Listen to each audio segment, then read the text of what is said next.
दोस्तों, मेरे channel honour of homeopathy by doctor A K Singh में आपका स्वागत है। दोस्तों, आज के इस वीडियो में हम लोग एक एक्यूट केस यानी तीव्र रोग के बारे में चर्चा करेंगे और हम उसमें ये जानने का प्रयास करेंगे कि जब हम लोग हैनीमैन सर की टीचिंग्स को, उस एक्यूट केस को समझते हैं उनकी टीचिंग से, तो फिर वो किस तरह से केस ठीक होता है, जो परमानेंटली ठीक होता है और जल्दी ठीक होता है। जब हम उनकी सारी टीचिंग्स को उस एक्यूट केस को अप्लाई करते हैं, एक्यूट केस के ऊपर अप्लाई करते हैं, तो फिर वो किस तरह से ठीक होता है। तो सबसे पहले दोस्तों, आप इस एक्यूट केस का जो पेशेंट है उसके रिव्यू को सुनिए और उसके बाद फिर हम इस पूरे केस के ऊपर चर्चा करेंगे और समझने का प्रयास करेंगे कि हैनीमैन सर ने हमको एक्यूट केसेस के बारे में क्या क्या बताया है। तो सबसे पहले आप इस पेशेंट का रिव्यू समझिए। हाँ बेटा, बताओ आपको क्या तकलीफ़ हुई थी। सबसे पहले मैंने कोल्ड ड्रिंक पी थी, फिर मैं कूलर में सो गया था। सुबह उठ के मुझे अनइजीनेस सी हो रही थी, फिर मुझे फीवर हो गया, फिर मेरी आइज़ रेड होने लग गई थी, फिर मेरे माउथ के आसपास दाने दाने आने लगे थे, फिर वो दाने धीमे धीमे करके पूरी बॉडी पे आने लग गए थे और मेरा फीवर 100 और 101 चला था। अच्छा, गले में क्या तकलीफ़ थी आपको। गले में खांसी थी और कुछ भी खाने का मन नहीं था। अच्छा, तो गले में कोई तकलीफ़ होती थी आपको। गले में मतलब ऐसा लगता था कोई चीज़ है अंदर। अच्छा, ये जो दाने निकले थे आपको, इनका कलर कैसा था, कैसे रंग के दाने थे। ये मैंने देखी हुई। अच्छा, और क्या तकलीफ़ थी आपको। और उन दानों में खुजली थी। अच्छा, और इस दौरान प्यास कैसी लग रही थी आपको। जब तकलीफ़ थी तो प्यास कैसी लग रही थी पानी की। प्यास ठीक लग रही थी। अच्छा, भूख कुछ खाने का ज़्यादा मन नहीं करता था। खाने में क्या तकलीफ़ थी। खाने में वो ही अंदर ऐसा लगता तो कुछ है।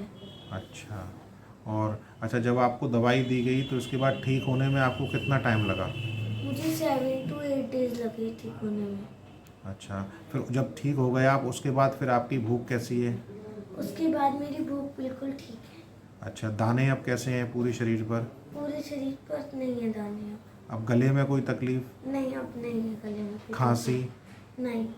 अच्छा, और कोई तकलीफ़ जब ठीक हो गए उसके बाद कोई तकलीफ़ आपको फिर। नहीं अब इस समय शरीर में कोई तकलीफ़ नहीं होगी। कोई किसी तरह की कोई वीकनेस। नहीं। अच्छा, खेलने का मन करता है आपका अब। हाँ। खाने का। हाँ। अच्छा, प्यास कैसी लग रही है। प्यास अब ठीक लग रही है। नींद कैसी आ रही है। नींद ठीक आ रही है। यूरिन कैसा हो रहा है। ठीक हो रहा है। पोटी कैसी हो रही है। ठीक हो रहा है। कहीं कोई किसी तरह की दिक्कत। नहीं। सब ठीक है। हाँ। चलिए, ठीक है। तो दोस्तों, आपने देखा कि बच्चे ने कोल्ड ड्रिंक पी रात को, उसके बाद वो कम कपड़ों में यानी बनियान में कूलर की हवा में सो गया और सुबह जब वो उठता है तो उसको प्रॉब्लम होती है, रेस्टलेसनेस होती है उसको और फीवर होता है, जिसमें फ़ीवर उसका 102 103 पर वेरी करता है। ये कंप्लेंट्स मुझे बताई। तो दोस्तों, जब भी हम एक्यूट केस के बारे में देखते हैं, एक्यूट केस को जब हम देखते हैं तो सबसे पहले हम एफोरिज्म नंबर 5 के पास जाते हैं, जिसमें हैनीमैन सर ने हमको सबसे पहले इंस्ट्रक्शंस दिया है कि किसी भी एक्यूट केस में उसके कॉज को जानना बहुत ज़रूरी होता है। तो जैसा कि इस बच्चे में हमने देखा कि जो कॉज है वो फ्रिज का ठंडी कोल्ड ड्रिंक का पीना और खुली हवा में, कूलर की ठंडी हवा में सोना। तो दोस्तों, जब मैंने इसको रूब्रिक में कन्वर्ट किया तो जनरलिटी में हमारे पास 2 सिम्टम हैं, जिसमें food and drink, cold drink aggravates, और दूसरा है air, draft of air aggravates. तो जब मैंने इसके ये 2 रूब्रिक लिए, जिसमें मैंने फूड एंड ड्रिंक में आईसी वाटर को लिया कि जो फ्रिज का पानी है वो आईसी कोल्ड था, काफ़ी ठंडा था। तो इस दोनों सिम्टमों के ऊपर जो मेडिसिन आई वो मेडिसिन आई रस्टॉक्स। तो मैंने इसको रस्टॉक्स 200 का एक ड्रॉपर डोज सुबह दिया।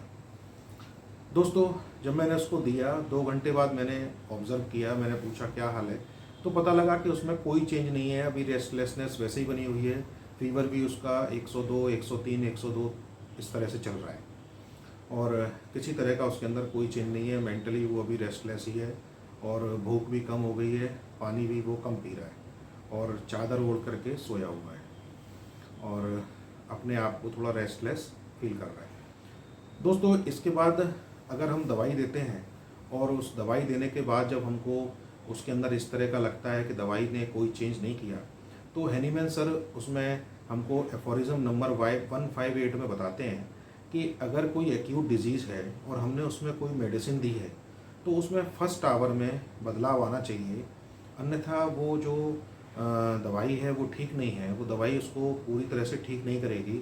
अब हमको उस केस को और एनालिसिस करनी होती है कि आखिर इसमें ऐसा क्या वजह है जो दवाई ने काम नहीं किया।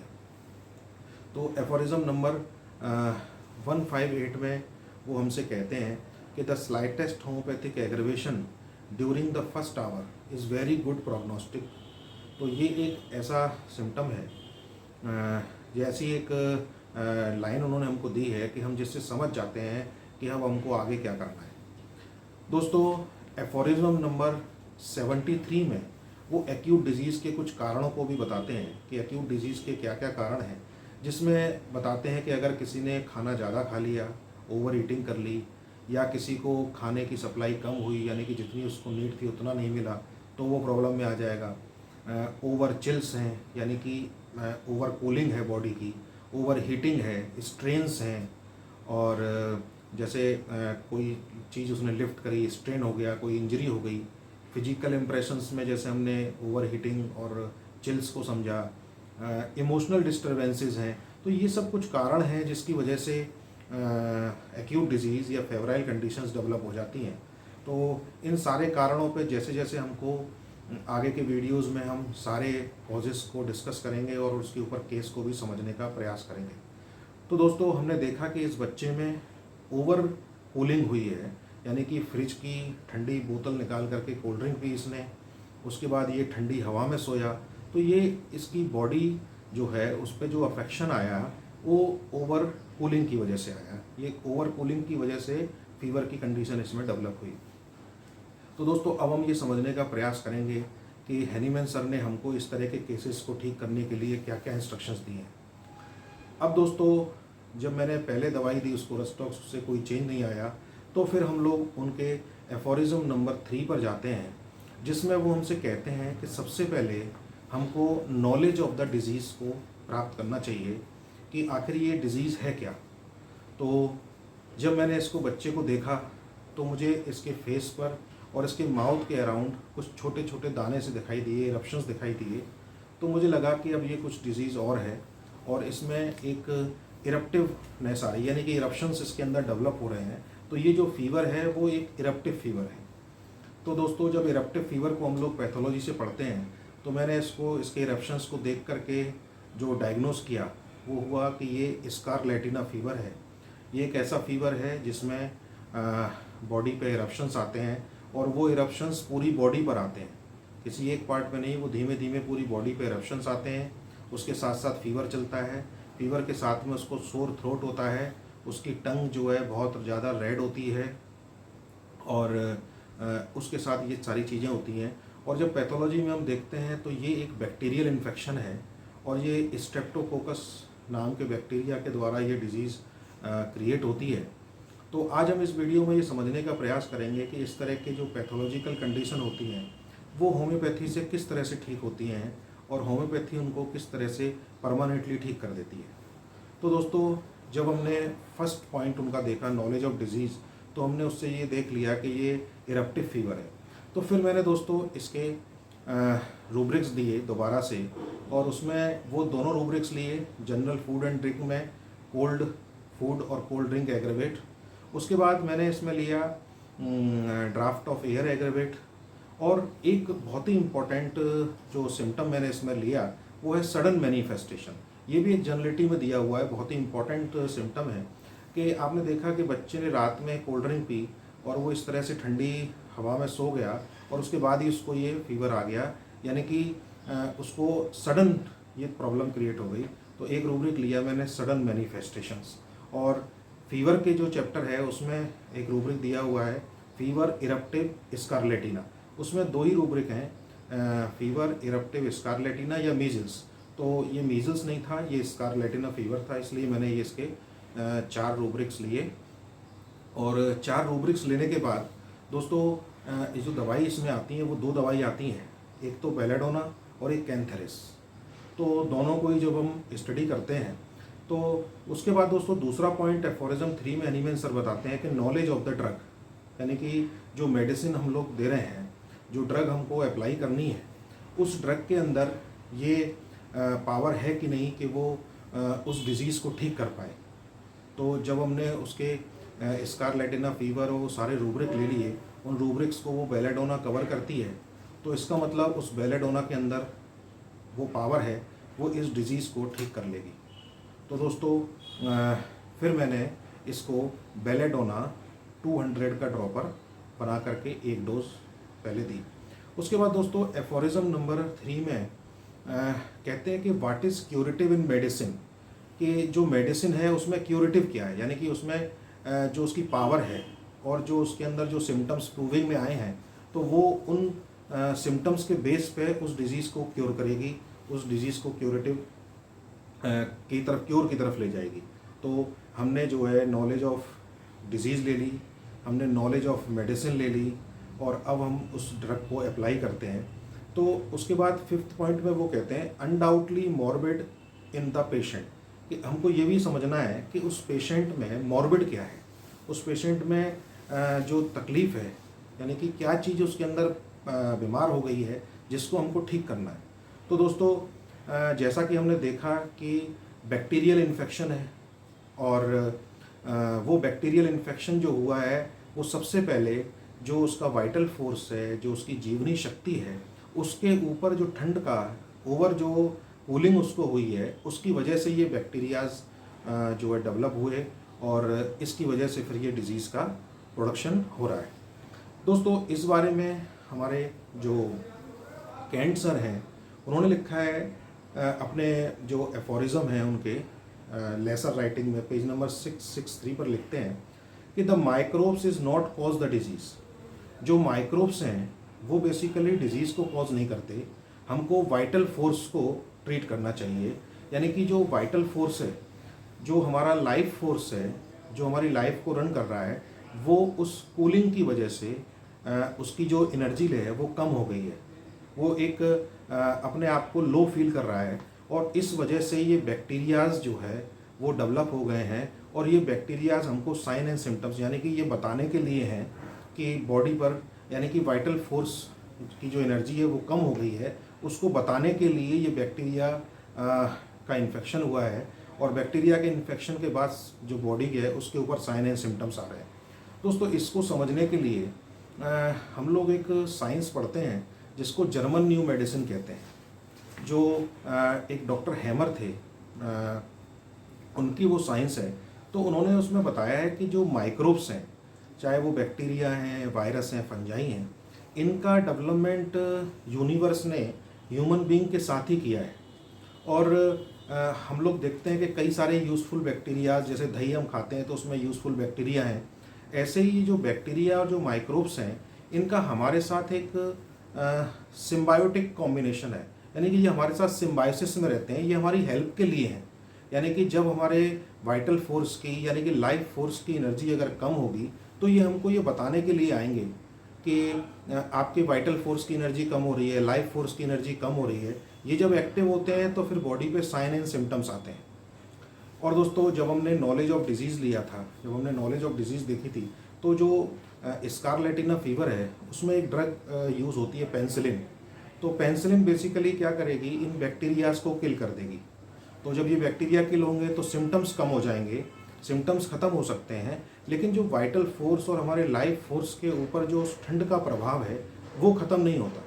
तो अगर ऐसा नहीं हो पाता है तो फिर ये प्रॉब्लम उस समय हो सकता है कि पेनिसिलिन और एंटीपायरेटिक्स ड्रग्स को देने के बाद ठीक हो जाए, लेकिन फिर ये रिकरेंट होगी या फिर बार बार डिजीज स्टेट में जाएगी। तो कई सारे बच्चे हमारे पास आते हैं जो बड़ी लंबे समय से बीमार हैं, पहले उनको फीवर और ये कंडीशंस कुछ भी हुई और उसके लिए वो इस तरह की एंटीबायोटिक्स या एंटीपायरेटिक ड्रग्स को यूज़ किया उन्होंने, और उसके बाद से वो प्रॉब्लम उनको रिकरेंट हो रही है, बार बार बुखार आ जाता है, बार बार जुकाम खांसी हो जाता है। तो उसका बेसिक कारण ये है कि हमको इन माइक्रोब्स को किल नहीं करना है। ये माइक्रोब्स जो है किसी भी डिजीज़ का कारण नहीं है। डिजीज़ का असली कारण है कि जो वाइटल फोर्स है, जो लाइफ फोर्स है, उसकी जो एनर्जी डाउन हो गई है, जो ओवर कूलिंग की वजह से जो एनर्जी डाउन हुई है, उसको हमको ठीक करना है। तो हमने इसमें जो कॉज लिया कि फूड एंड ड्रिंक, हमने कोल्ड वाटर को कंसीडर किया, उसके बाद हमने ड्राफ्ट ऑफ एयर को कंसीडर किया, स्कारलेटिना फीवर को कंसीडर किया, उसके बाद सडन मैनिफेस्टेशन, ये एक सिम्टम लिया। तो मैंने इसको बेलेडोना 200 का ड्रॉपर दिया।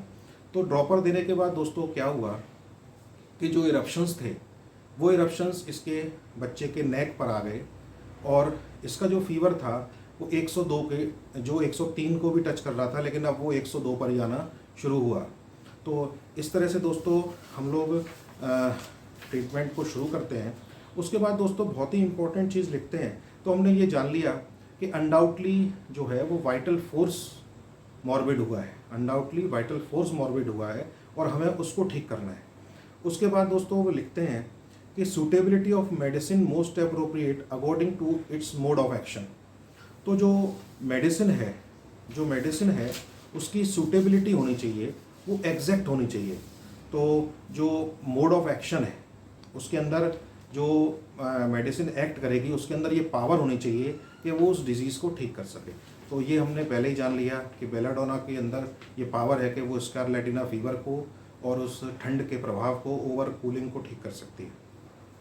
उसके बाद दोस्तों कहते हैं एग्जैक्ट मोड ऑफ प्रिपरेशन, यानी कि दवाई की प्रिपरेशन कैसी है, दवाई हमारी जेन्युइन होनी चाहिए। तो हम लोग अच्छी कंपनी की दवाई यूज़ करें, और हम लोग अच्छी कंपनी की दवाई यूज़ करते हैं। और उसके साथ प्रिपरेशन में दोस्तों एक पोटेंसी का और कंसेप्ट आता है कि उसकी पोटेंसी क्या होनी चाहिए। तो पोटेंसी के लिए कैंट सर हमसे कहते हैं कि कोई भी फिजिशियन है उसको होम्योपैथिक मेडिसिन की 30 पोटेंसी से लेकर के और mm पोटेंसी तक और सेंटिसिमल स्केल में उसकी पूरी जानकारी उसको होनी चाहिए। यानी कि वो उन दवाइयों की जो पोटेंसी है उन सब को वो यूज़ कर चुका हो, उनके इफ़ेक्ट्स को देख चुका हो, और इनको बहुत केयरफुली उसको यूज़ करना चाहिए। यानी कि डिज़ीज़ के पैरामीटर को, यानी कि डिज़ीज़ की सीवियरिटी को देख करके उसको इस पोटेंसी का चयन करना चाहिए, और बाय वे ऑफ एक्सपेरिमेंट वो इन चीज़ों को देखता रहना चाहिए उसको कि किस तरह की पोटेंसी उसको यूज़ करनी है। उसके बाद दोस्तों लिखते हैं कि जो एक्यूट डिजीज़ हैं उन एक्यूट डिजीज़ में 1M और 10M ये पोटेंसी मोस्ट यूज़फुल रहती है। तो हम लोग बाय वे ऑफ एक्सपेरिमेंट चलते हैं और डिज़ीज़ के अकॉर्डिंग हम इन पोटेंसीज़ को एडजस्ट करते हैं। तो मैंने इसमें 200 पोटेंसी का एक ड्रॉपर दिया और देखा कि इरप्शंस और बढ़ने लगे, जो नेक पर आ गए, और फीवर जो 103 को टच कर रहा था वो अब 102 पे आ गया। फिर मैंने इसको दोस्तों इसके बाद दोस्तों एक बहुत इम्पॉर्टेंट पॉइंट लिखते हैं कि जो रिपीटिशन है, जो डोज है उसका रिपीटिशन क्या होना चाहिए। तो जो डोज है उसका रिपीटिशन भी हमको अकॉर्डिंग टू डिजीज़ करना है कि डिज़ीज़ कैसी है उसके अकॉर्डिंग हमको इसका रिपीटिशन करना है। तो जब मैंने इसको 2 घंटे के बाद नेक्स्ट डोज दी तो उसमें क्या हुआ कि फ़ीवर 102 पे ही है और इरप्शंस अभी नेक पर ही हैं। तो मुझे ये लगा कि डिज़ीज़ अभी उसी लेवल पर है, तो मुझे अब पोटेंसी बढ़ानी चाहिए। तो फिर मैं 1M पोटेंसी पे गया। जब मैंने बेलाडोना 1M का ड्रॉपर डोज दिया, यानी कि जो डोज है वो हम लोग हैनीमैन सर की क्रोनिक डिजीज़ के पेज नंबर 262 के अकॉर्डिंग बनाते हैं। उस डोज में दोस्तों हैनीमैन सर लिखते हैं कि experience has shown me that it has no doubt also shown to most of my followers, यानी कि जो मेरे फॉलोअर्स हैं वो इस तरह से डोज को बनाएंगे, जिसमें लिखते हैं कि किसी भी मैग्नीट्यूड की कोई डिजीज़ हो, चाहे वो एक्यूट है या वो क्रॉनिक है, उसमें हमको जो डोज देनी चाहिए वो जो पैलेट है, जो ग्लोब्यूल है, उसको हमको पानी के साथ यानी कि सॉल्युबल करके, लिक्विड में सॉल्युबल करके देना चाहिए, और उसको डिवाइडेड डोज में देना चाहिए। तो हम लोग एक ड्रॉपर तैयार कर लेते हैं और फिर उस ड्रॉपर में एक ही डोज होती है, और उसको हम अपने डिज़ीज़ के अकॉर्डिंग उसको रिपीट कर सकते हैं। तो इस तरह से हमने वो ड्रॉपर बनाया और उसको डोज़ को हमने देना शुरू किया। तो मैंने 1 ml की जब एक डोज़ दी तो उसके बाद फीवर डाउन हुआ, जो 102 पे चल रहा था वो 101 पे आया और इरप्शंस जो है बॉडी पे और नीचे की तरफ, ट्रंक की तरफ, एब्डोमेन की तरफ आने लगे। तो फिर मैंने 2 घंटे बाद एक डोज़ दी, उसके बाद फिर कोई चेंज नहीं आया बच्चे में। वो 1 ml की डोज़ 1 ml पोटेंसी एग्जॉस्ट हो गई, उसके बाद फिर चेंज नहीं आ रहा। फिर मैंने बेलेडोना 10 ml का ड्रॉपर बनाया और 10 ml का ड्रॉपर देने के बाद वो इरप्शंस और नीचे की तरफ आए और फीवर जो है 100 के टच करने लगा। फिर मैंने 10 ml को 2 आवरली एक डोज़ और दिया, 2 घंटे बाद, 2-3 घंटे बाद, तो इरप्शंस और नीचे की तरफ आ गए और फीवर 99 के आसपास टच करने लगा। उसके बाद दोस्तों इसके साथ साथ बच्चे को हल्की सी खांसी चल रही थी, उसकी टंग मैंने देखी, उसका मैं आपको पिक्चर दिखा रहा हूँ, साइड में पिक्चर देख सकते हैं टंग की। उसके बाद जब 10 ml को फिर मैंने अर्ली मॉर्निंग उसको एक डोज़ दी 10 ml की, तो उसके बाद वो जो इरप्शंस थे उन इरप्शंस में ईचिंग शुरू हो गई और उसकी खांसी जो कफ था वो थोड़ा सा बढ़ गया, सोर थ्रोट भी उसको थोड़ा सा इंक्रीज़ हुआ। जब मैंने उसका थ्रोट देखा तो काफ़ी लाल था बहुत अंदर, यानी कि ये जो स्कारलेटिना फीवर है इसके अंदर थ्रोट का इन्वॉल्वमेंट होता है तो वो भी काफ़ी रेड हो जाता है। तो उसके बाद मैंने जो सुबह उसको डोज़ दी, तो अब दोस्तों जो इरप्शंस थे उनकी जो रेडनेस थी वो काफ़ी कम हो गई। अब उनके अंदर एक ईचिंग शुरू हो गई जो इस बात को इंडिकेट करती है कि अब ये केस हीलिंग की तरफ जा रहा है। तो जब खांसी थी तो फिर मैंने उसको दोपहर में फिर बेलेडोना 10 ml का एक ड्रॉपर डोज़ दिया, जो कि एक ही डोज़ है, उसको हम बार बार डिवाइड करके दे रहे हैं। तो उसको देने के बाद उसको खांसी में काफ़ी आराम हुआ। फिर मैंने उसका थ्रोट देखा, उसके अंदर काफ़ी रिलैक्स होना शुरू हो गया। तो फिर मैंने उसको 3 घंटे बाद फिर एक डोज़ दी। उसके बाद से वो नेक्स्ट डे यानी कि विदिन 2 डेज़ उसके सारे इरप्शंस बॉडी पे आ गए और नेक्स्ट डे उसके थ्रोट में रिलीफ होना शुरू हो गया। तो दोस्तों इस तरह से जो बीमारी हम 7 से 8 दिन के लिए एक्सपेक्ट कर रहे थे वो 3 से 4 दिन में इस तरह से रिज़ॉल्व हुई। अब हम लोग देखते हैं कि जब ये कंडीशंस उसकी रिज़ॉल्व हो रही हैं तो इरप्शंस धीमे धीमे इरप्शंस कम हो रहे हैं उसके, और उसकी वो नॉर्मलाइज एक्टिविटीज़ की तरफ बच्चा आ रहा है। अब उसका खेलने में मन लग रहा है और प्यास उसको अब लगने लगी है। लेकिन अभी उसको प्रॉब्लम है कि जब भी वो कुछ खाता है तो उसको थ्रोट में प्रॉब्लम आती है और खांसी चढ़ जाती है। तो इसका मतलब ये है कि थ्रोट में भी प्रॉब्लम रह गई है। तो उसके बाद फिर हम उसको जो डोज़ है 10 ml की वो उसको 2 आवरली नहीं, उसको हम फिर एक डोज़ देते हैं, अर्ली मॉर्निंग एक डोज़ देते हैं। तो इस तरह से दोस्तों वो 5 to 6 डेज़ में वो बच्चा पूरी तरह से रिज़ॉल्व कर गई, डिज़ीज़ सारी की सारी ठीक हो गई। तो इस तरह से दोस्तों जब हम पोटेंसी को, डोज को और हैनीमैन सर के अकॉर्डिंग इन सारी चीज़ों को देखते हैं और उनकी सारी थ्योरी को हम लोग अप्लाई करते हैं, तो जो एक्यूट केस होते हैं वो एक्यूट केस पूरी तरह से रिज़ॉल्व हो जाते हैं। दोस्तों ये जो एक्यूट केस था, इस एक्यूट केस में हमने रिपीटिशन किया, हमने पोटेंसी को इंक्रीज़ किया और ये सारे के सारे जो लॉज हैं वो हमको हैनीमैन सर ने अपनी क्रॉनिक डिजीज़ की बुक में, ऑर्गेनॉन में, और इसके साथ साथ कैंट सर ने उसको बहुत सिंपली वे में हमको एक्सप्रेस किया है। तो डिज़ीज़ किसी भी मैग्नीट्यूड की हो, हम उसको इस तरह से पोटेंसी को रेस करके, उसकी डोज को रिपीटेशन करके, जैसा कि एफोरिज्म 3 में हैनीमैन सर ने हमको ये सारी चीज़ें करने के लिए कहा है। अगर हम ऐसा कर पाते हैं तो फिर वो जो फिजिशियन है वो true master of art of healing कहलाता है, ऐसा हैनीमैन सर ने कहा है। उसमें दोस्तों जब हम इन सारे लॉज को अप्लाई करते हैं और डिज़ीज़ को हम ठीक कर लेते हैं, तो सबसे इम्पॉर्टेंट है कि जो बच्चा हो या कोई पेशेंट है, जब वो रिकवर करे तो फिर उसकी सारी जो नॉर्मेलिटीज़ हैं, यानी कि भूख, प्यास, नींद, मोशन, यूरिन, ये सब उसका नॉर्मल होना चाहिए। और इस डिज़ीज़ को, स्कारलेटिना को, ये बहुत ही सीवियर डिजीज़ है। अगर इसको अनट्रीटेडली छोड़ दिया जाएगा तो ये बॉडी के और ऑर्गन्स को, जिसमें कि हार्ट है और किडनीज़ हैं, उन सबको ये अफेक्ट करता है। तो दोस्तों ये severe disease homeopathic system of treatment से और हैनीमैन सर की टीचिंग्स को अप्लाई करके इस तरह से ठीक होती है। दोस्तों अभी जो केस हमने डिस्कस किया ये मेरे बेटे का केस था। उसने इस तरह की कोल्ड ड्रिंक पी और कूलर में सो गया और इस तरह से वो डिजीज स्टेट में आ गया। दोस्तों होम्योपैथिक चिकित्सा पद्धति से जब हम लोग अपने बच्चों को, अपने फैमिली मेम्बर्स को, अपने रिलेटिव्स को ठीक कर लेते हैं तो फिर हम जब पेशेंट को देखते हैं तो एक हमारा कॉन्फिडेंस होता है और हम उसको एक लॉ ऑफ लव की फीलिंग से देखते हैं, यानी कि अपने फैमिली के मेंबर की तरह ही उसको हम ठीक करने का प्रयास करते हैं। क्योंकि दोस्तों होम्योपैथिक चिकित्सा पद्धति एक ऐसी पद्धति है, इसको फिजिशियन को सबसे पहले अपनी लाइफ में इंट्रोड्यूस करना चाहिए, इसके अकॉर्डिंग अपनी लाइफ को जीना चाहिए। जैसे कि दोस्तों हम लोग जानते हैं कि हमारी जो दवाइयाँ हैं वो ह्यूमन बींग्स पे प्रूव हुई हैं और उसमें मेजॉरिटी ऑफ द दवाइयाँ जो हैं वो सारी की सारी जो हमारे होम्योपैथी के साइंटिस्ट रहे उन्होंने खुद अपने ऊपर प्रूव करी।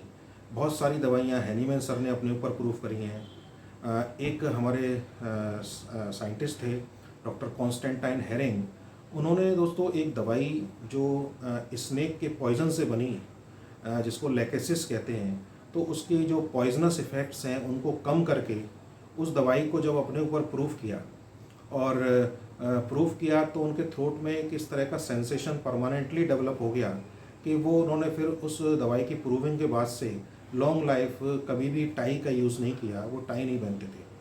तो इस तरह से दोस्तों जो होम्योपैथिक मेडिसिन है उन सब की प्रूविंग ह्यूमन बींग्स पर हुई है। जो साइंटिस्ट रहे हैं होम्योपैथी के, उन्होंने समय समय पे जो दवाइयाँ हैं उनकी प्रूविंग करके हमको दी हैं।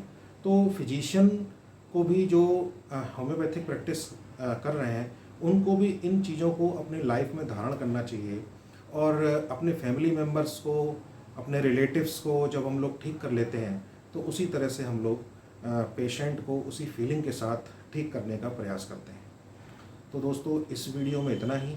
अगले वीडियो में होम्योपैथिक चिकित्सा पद्धति की फिर नई जानकारी के साथ आपसे फिर मुलाकात होगी। तब तक के लिए धन्यवाद।